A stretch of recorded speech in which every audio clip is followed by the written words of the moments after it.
Everyone has a story, from your neighbor to those you pass on the street each day on your way to work. Former Miss America Kirsten Hagland wants to find those stories and share them. That's why she started the Sonder podcast with FaithWire. You realize that there are hundreds, thousands, millions, billions of people all over the globe that have a story, a complex life, feel anger and sadness and happiness and joy and tragedy and triumph. And that's really what we try to do, is just try to tell different people's stories. Hagland's own story has played out in a way she never anticipated. Born and raised in Michigan, she says she grew up just another girl from the Midwest. An introvert, she loved to read and watch movies. But more than anything, she loved ballet. From a very early age, I felt just very connected to music.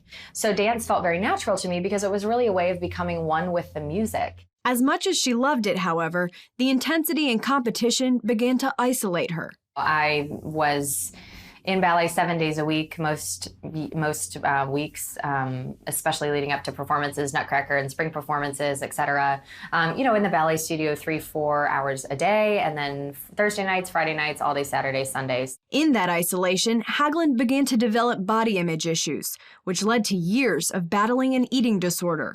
And I thought that I was just doing it because of ballet and that goal, but really deep down I was searching for worth. I wanted to be seen as beautiful. I wanted to be seen as successful. I didn't want to cause problems for anybody. I wanted to keep the peace. I was a people pleaser. So if I was thin and small and beautiful and tiny and graceful and perfect, then I would please everybody. But her story doesn't end there. Hagland's parents helped her get treatment for the eating disorder.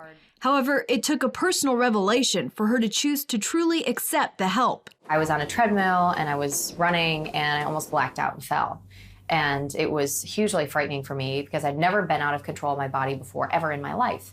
And that kind of physical scare was huge for me. And it was then that just out of nowhere started coming up all these feelings that I hadn't had in years. I mean, dreams of things that I wanted to do and that I wanted to be outside of ballet. Like I wanted to get married and I wanted to have kids and travel all over the world and learn another language and help people and be a part of something bigger than myself. And so at that moment, I just really realized that there were values that I had and desires that I had that were deeper than the eating disorder. Hagland quit ballet, but she couldn't ignore the lure of a stage.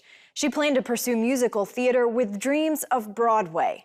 College, however, is expensive. So in 2006, she competed in her first pageant, hoping to simply win some scholarship money. I thought, oh gosh, well, that'll be a great learning experience for me too. But I never expected to win. Actually, I didn't, if you were to be honest, I didn't really want to win. I didn't think I was qualified in any way. Hagland not only won, she soared. In only her second pageant, she won the title of Miss Michigan. Suddenly, she was on her way to Atlantic City and Miss America. I don't think it ever really put so much pressure on me because, again, I did not have any expectation of winning. Then came the night when she kept going further. Hagland made the top 15, then the top 10, and so on. That night was just out of a dream. I mean, there's really no other way to describe it. It was like I was watching it happen as it was happening outside of myself. I never expected my name to be called. Like I would prepare myself before the next elimination round to not be called so that if I did, it would be a huge surprise. Finally, the time came for the winner to be announced. Kirsten Hagland received the crown. Since that moment, her story has been full of many dreams come true. She's traveled the world, gotten married, and helped a great number of people. Her life isn't what she expected, but it's full and ever-changing. The latest edition, her podcast with FaithWire.